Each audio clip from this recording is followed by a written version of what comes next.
বরকনে দুজনে বিয়ের মণ্ডপে হাজির, শুভদৃষ্টি হয়ে গেছে, মালা বদল হয়ে গেছে, 7 পাক ঘোরা হয়ে গেছে। এবার সিঁদুরদানের পালা। বাট সিঁদুরদানের আগেই কনের এক্স এসে হাজির। বিয়ে বাড়িতে এক্স এসে বাওয়াল দিচ্ছে, শেষে বরের পা ধরে কাঁদছে, রিকোয়েস্ট করছে। বাট বর কিছুতেই মানবে না, তাই মনের দুঃখে ইনি উঠে দাঁড়িয়ে পালাতে যাবে, অমনি একটা উড়ন্ত গুলি এসে তার পিছে লাগে আর ইনি মেঝেতে লুটিয়ে পড়েন। বাট এখানেও আছে টুইস্ট, কারণ বর মুখ ঘুরিয়ে দেখে গুলিটা আসলে কার লেগেছে। এবার বরের গায়ে কি করে গুলি লাগলো সেই নিয়ে যখন চারিদিকে আতঙ্ক ছড়িয়েছে, ঠিক তখনই ফ্ল্যাশব্যাকে দেখা যায় গুলি প্রথমে সাদা শার্টওয়ালার গায়ে লাগে, বাট সেই গুলি তার রোগা শরীর ভেদ করে বরের গায়ে লেগেছে। লাইক সিরিয়াসলি, মানুষ রোগা বলে যা নয় তাই হবে। আবার এদিকে বরের রক্ত ছিটকে একদম টিপ করে কোণের মাথায় এসে পড়ে এবং রক্তাক্ত সিঁদুরদান কমপ্লিট হয়ে যায়। চোখের জলে ভাসিয়ে দিলাম মনের ঠিকানা।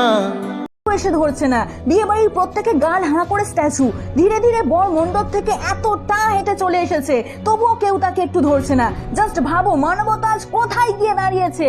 আরে যার বিয়েতে গান্ডে পিন্ডে গিলতে এসেছিস তার গুলি লেগেছে, আরে কেউ তাকে ধর ভাই। রেলিং এর ধারে চলে এসেছে, ওই গেল গেল গেল। যাই হোক, কোনের এতক্ষণ পর হুঁশ ফিরেছে। যা পাখি যা, আরো জোরে ছোট, আরো জোরে, আরো জোরে, হ্যাঁ পাখি ধর। আরে বরের গয়না ধরতে বলিনি, বরকে ধরতে বলেছিলাম। এদিকে বর শূন্যে ভেসে ভেসে জলের মধ্যে তলিয়ে যায়, আর তখনও বাড়ির সবাই সেই একই জায়গায় দাঁড়িয়ে হাত বাড়িয়ে আবারও স্ট্যাচু হয়ে যায়। হে আল্লাহ, তুমি আমাকে সহ্য করার ক্ষমতা দাও।